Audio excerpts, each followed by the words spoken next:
ओम अज्ञानतिमिरान्धस्य ज्ञानाञ्जनशलाकया चक्षुरुन्मिलितं तस्मै श्रीगुरुवे नमः। श्रीचैतन्यमनोभीष्टं स्थापितं येन भूतले स्वयं रूपकथामह्यं ददाति स्वपदान्तिकं। वन्देऽहं श्रीगुरु श्रीयुतपदकमलं श्रीगुरून् वैष्णवाचं श्रीरूपं साग्रजातं सगण रघुनाथान्वितं तं सजीवं साद्वैतं सावधूतं परिजनसहितं कृष्णचैतन्यदेवं श्रीराधाकृष्णपादान् सगणललिता श्रीविशाखान्वितांश्च नित्यानन्दं नमस्तुभ्यं प्रेमानन्दप्रदायिते कलौकल्मस्य नाशाय जानवेपते नमः। नमो महावदन्याय कृष्णप्रेमप्रदायिते कृष्णाय कृष्णचैतन्य नामने गौरद्विष नमः।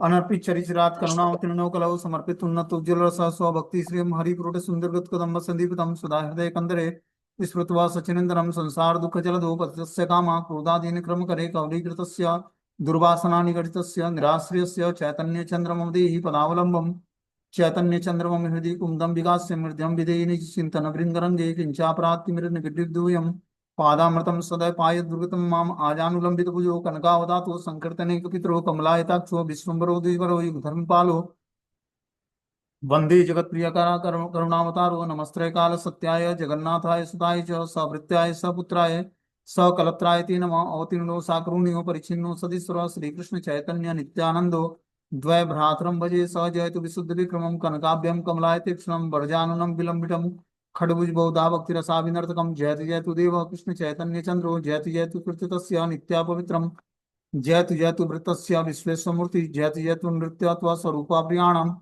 पंचतत्वात्मकं कृष्णं भक्तरूपा स्वरूपकं भक्तावतारं भक्ताख्यं नमामि भक्तिशक्तिकं। जय श्री कृष्ण चैतन्य प्रभु नित्यानंद श्री अद्वैत गदाधर श्रीवासादि श्री गौर भक्तवृंद।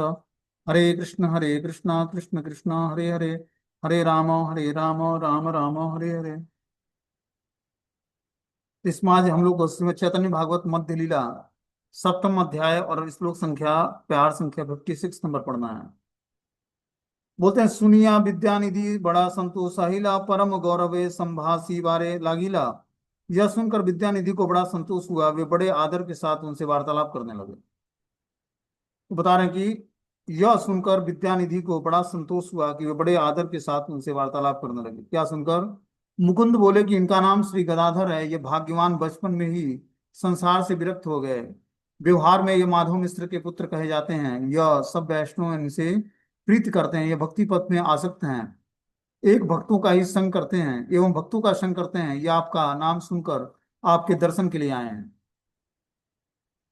तो मुकुंद जो है गदाधर पंडित को ले आकर और जो है विद्यानिधि से मिलाते हैं, पुंडरीक विद्यानिधि से, जो कि वृषभानु जी के अवतार हैं और गदाधर पंडित श्रीमती राधा रानी के अवतार हैं। तो यह सुनकर विद्यानिधि को बड़ा संतोष हुआ और बड़े आदर के साथ उनसे वार्तालाप करने लगे। पिछले जन्म में श्रीमती राधा रानी वृषभानु जी की पुत्री बनी और गौर लीला में जो है वो उनकी शिष्य बनती है, वृषभानु जी की। बोलते हैं, बसिया अछेन पुंडरीक महाशय राज्य पुत्र हेना करी आछे विजय दिव्य खड्डा हिंगुले पीतले शोभा करे दिव्य चंदा तपतीन ताहार उपरे तही दिव्य सैया शोभे अति सूक्ष्म वासे पट्ट नेत्र बालिश शोभाए चारि पासे बड़ छारी छोट छारी गुटी पाछ सात दिव्य पीतलेर वाटा पाकना पाका पानतात दिव्य आल वाटी दुई शोभे दुई पासे पान खैया अधर देखी देखी हासे दिव्य मयूरेर पाख लई दुई जने बतासा करीते आचे देहे सर्वक्षणे चंदनेर ऊर्ध्वपुंड तिलक कपाले गंधीर सहित तथी फागु बिंदु मिले की कहिव सेवार केश भारेर संस्कार दिव्य गंध आमल की बही नाहीन आर भक्तिरा प्रभावे देह मदन समान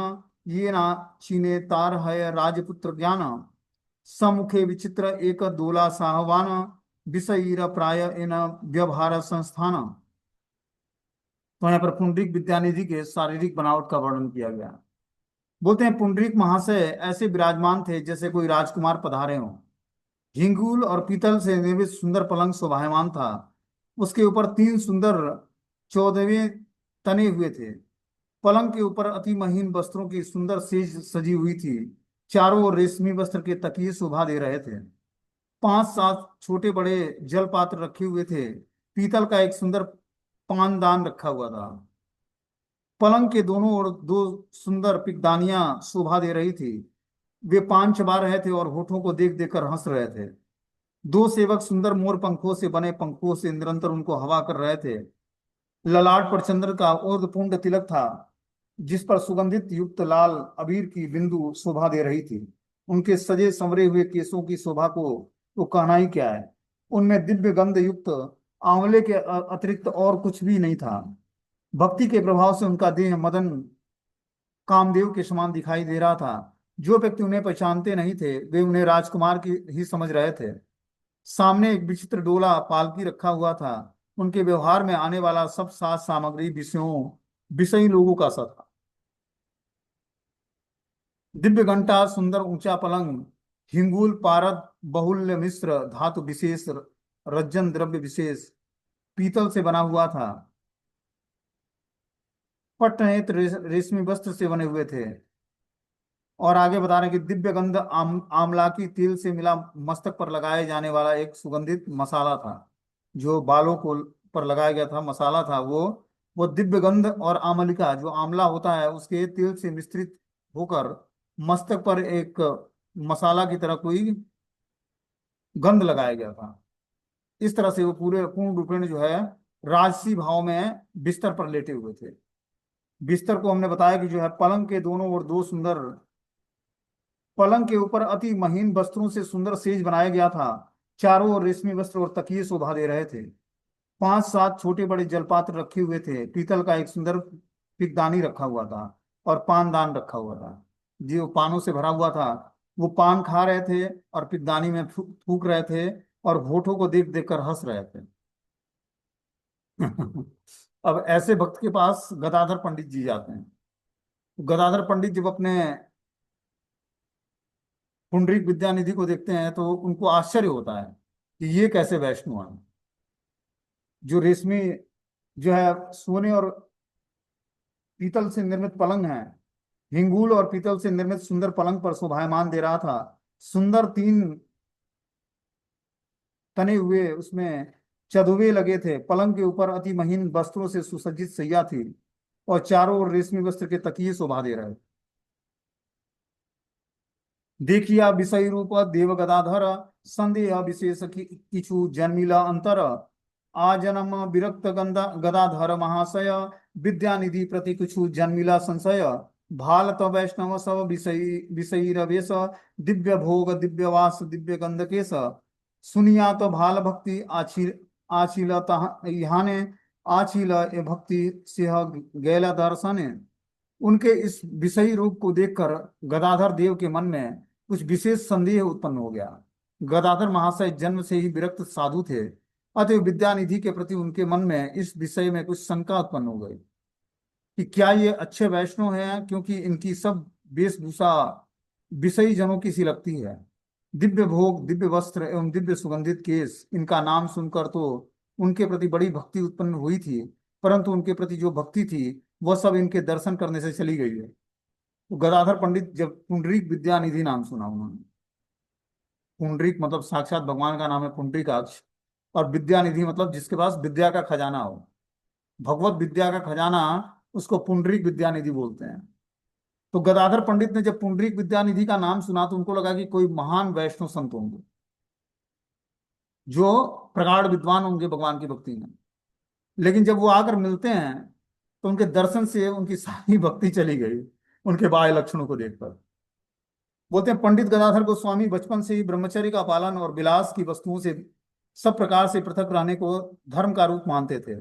इधर पुंडरीक विद्यानिधि के विलास के सब समान को देखकर उनके मन में विचार उत्पन्न हुआ कि पुंडरीक अति विलासी होने से विष्णु भक्ति रहित और अपनी इंद्रियों की सेवा में लगे रहने वाले व्यक्ति हैं। मुकुंद से पुंडरीकाक्ष विद्यानिधि की उत्तम भक्ति के बारे में सुनकर उन्होंने मन में सोचा था कि बाह्य विषयों से विराग युक्त कोई व्यक्ति ही पुंडरीक होगा जिसके हम दर्शन करेंगे, किंतु वहां उनके विपरीत देखकर उनकी पूर्व संचित श्रद्धा की हानि हो गई। तो मुकुंद पंडित ने गदाधर पंडित को जिस हिसाब से बताया था उस हिसाब से उनको लगा था कि जरूर कोई महान वैष्णव होंगे।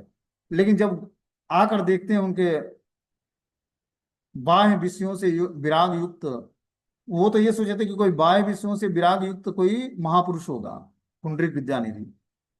लेकिन जिनके हमें दर्शन करेंगे, किंतु वहां उनकी विपरीत दशा देखकर उनकी श्रद्धा को हानि पहुंचने लगी। बोलते हैं, बुझी गदाधर चित्त श्री मुकुंदानंद, विद्यानिधि प्रकाशिते करीला आरंभ। गदाधर के मनोभाव को समझकर श्री मुकुंदानंद ने श्री विद्यानिधि के स्वरूप को प्रकट करना आरंभ कर दिया। कैसे प्रारंभ करना कर दिया? बोलते हैं, मुकुंद ने गदाधर के चित्त की चंचलता को देखकर विद्यानिधि के स्वरूप को उनके समक्ष सुष्ट भाव से प्रकाशित करना आरंभ कर दिया। कृष्णेर प्रसादे गदाधर अगोचर, किछु नाही अवैद्य कृष्ण से मायाधर।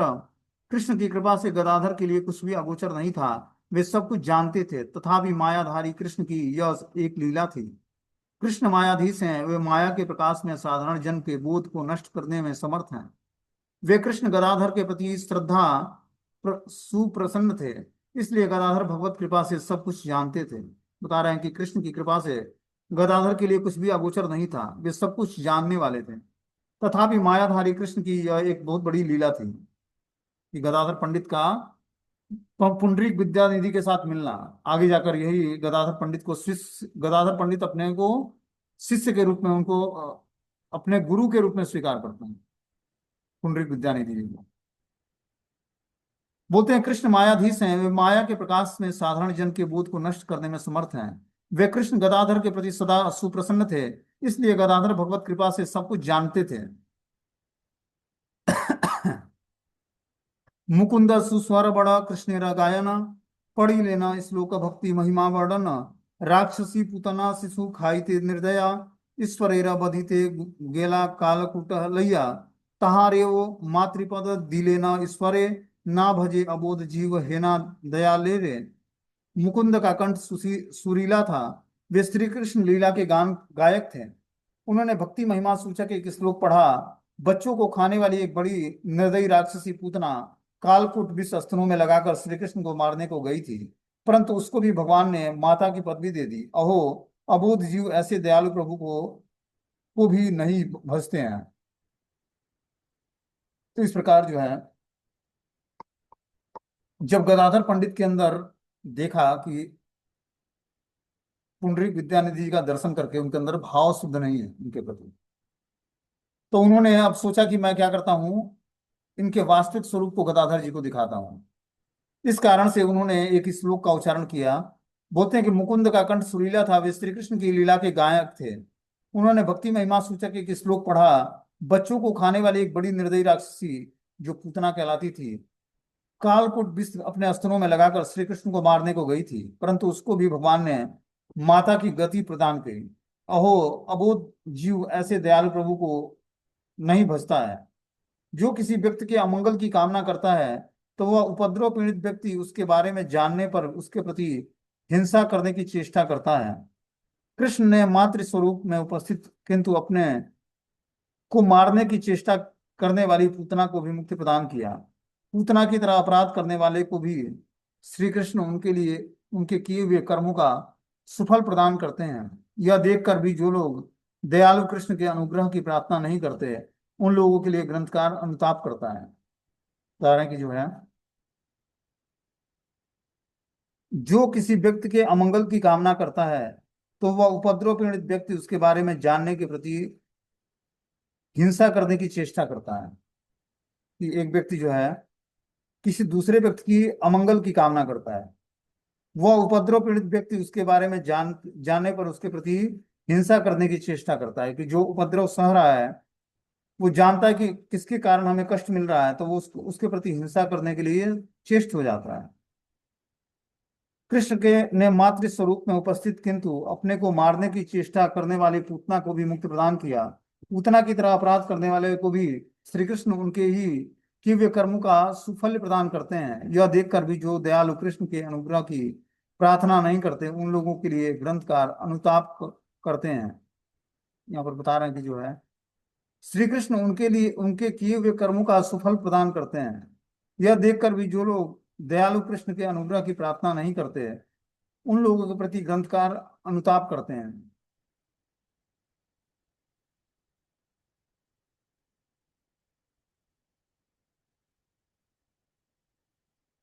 तो भगवान क्या करते हैं कि कर्मों के सुफल फल प्रदान करने में सक्षम है। यह देखकर भी जो लोग दयालु कृष्ण के अनुग्रह की प्रार्थना नहीं करते, उन लोगों के लिए ग्रंथकार अनुताप करते हैं। आगे इसमें बता रहे हैं कि जो है, अहो बकी य स्तन कालकूटम जिज्ञासया अप्यादप्य साध्वी लेभे गतिम धातृचिता ततो अन्य कम वा दयालु शरणम ब्रजेम। अहो कैसा आश्चर्य है, बकासुर की बहन दुष्टा पूतना ने प्राण विनाश की इच्छा से प्रेरित होकर जिस कृष्ण को कालकूट मिश्रित स्तनपान कराया था, उसे भी श्री कृष्ण ने धात्री गति प्रदान की थी। इस परम दयालु कृष्ण के अतिरिक्त और किसके शरणापन्न हुआ जाए।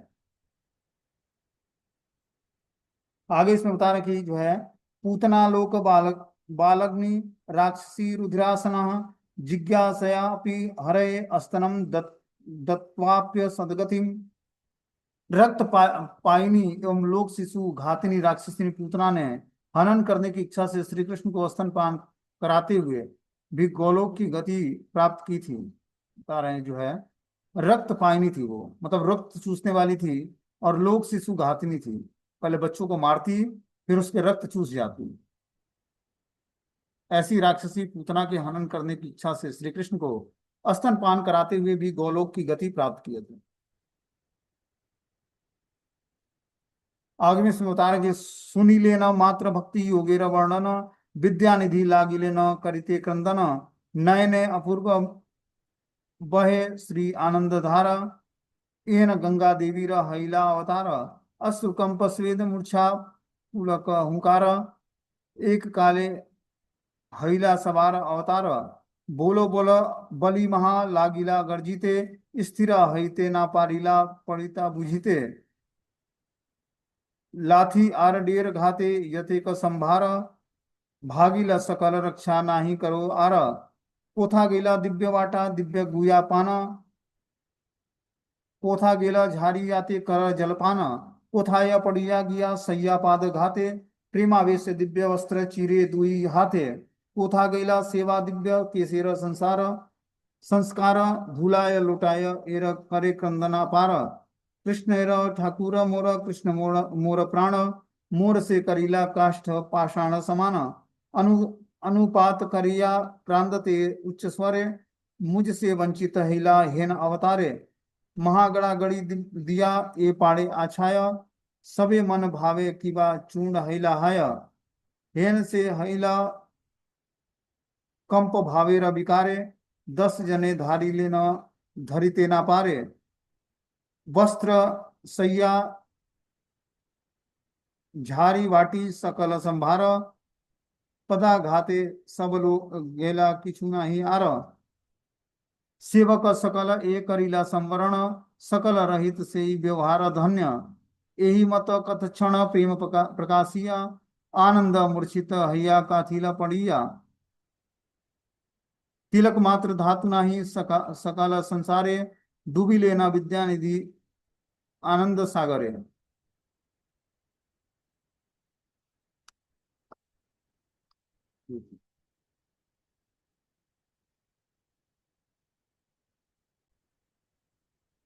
बोलते हैं कि भक्तियों का वर्णन सुनने मात्र से विद्यानिधि क्रंदन करने लगे, नेत्र से आनंद की अपूर्व धारा बहने लगी, मानो गंगा देवी का अवतार हो गया हो।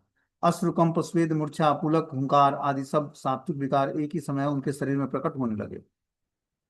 बोलो बोलो कहकर वे महान गर्जना करने लगे। वे स्थिर नहीं रह पाए और भूमि पर गिर पड़े। उनके पद प्रहार से सारा साज सामान नष्ट हो गया, कुछ भी नहीं बच सका। कहा गया कि वह सुंदर पान का बाटा पात्र कहाँ गए, वे सुंदर पान सुपारियां कहाँ चली गईं।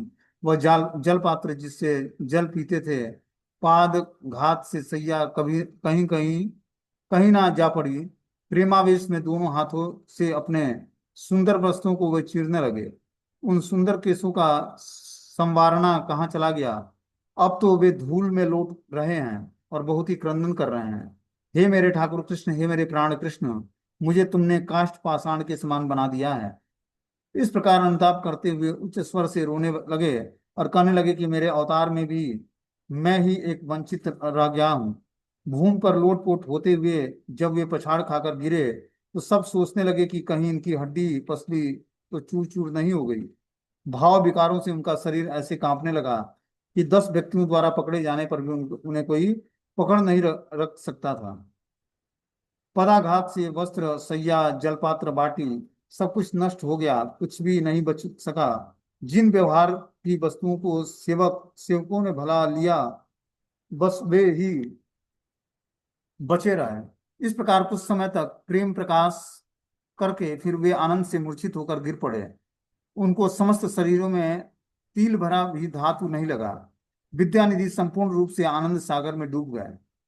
गायक मुकुंद द्वारा भक्ति महिमा का वर्णन करके सुनने मात्र से विद्यानिधि आनंद परिलुप्त हो गए और उनकी देह में अकृत्रिम अष्ट सात्विक विकारों का समूह दिखाई देने लगा। इस प्रकार जो है, जब वो मुकुंद के मुख से भक्तियों की महिमा का कीर्तन सुनते हैं, तब विद्यानिधि जो है अपार आनंद के सागर में डूब जाते हैं। उनका देह में कृत्रिम अष्ट सात्विक विकारों का समूह दिखाई पड़ा है या नहीं। बोलते हैं, देखी गदाधर महा हईला विस्मित, तखने से मने बड़ हईला चिंतित, है ना महाशय अमी अवज्ञा करिलु, कौन सा अशुभ क्षणे देखी तेल आइलु। यह देखकर गदाधर को महान विस्मय हुआ कि वे मन ही मन बड़े चिंतित हुए कि मैंने ऐसे महाशय की अवज्ञा कर डाली है। न जाने मैं किस अशुभ घड़ी में उनके दर्शन करने को चला जाऊंगा। इस प्रकार जो है गदाधर पंडित बोलते कि मैं बहुत ही विस्मय हुआ जब वो उनको विषय रूप में देखा उन्होंने। इसको, अपने गुरु विद्यानिधि को। आगे से बता रहे कि यह देखकर गदाधर को महान विस्मय हुआ और वे मन में बड़े चिंतित हुए, मैंने ऐसे महाशय की अवज्ञा कर डाली है। न जाने मैं किस अशुभ कर्मों का परिणाम भोग रहा हूँ। इस प्रकार बता रहे हैं कि गदाधर पंडित ने विद्यानिधि महाशय के विलास के उपकरणों और उनकी भोगों में निपुणता को देखकर उनके भगवत भक्ति का अभाव है ऐसा मन में विचार किया, किंतु मुकुंद के मुख से पूतना के प्रति कृष्ण के अनुग्रह की कथा सुनकर विद्यानिधि के शरीर में दिव्य विलासों के उपकरणों के प्रति जैसी की उदासीनता हुई, उसे देखकर गदाधर को भारी विस्मय हुआ।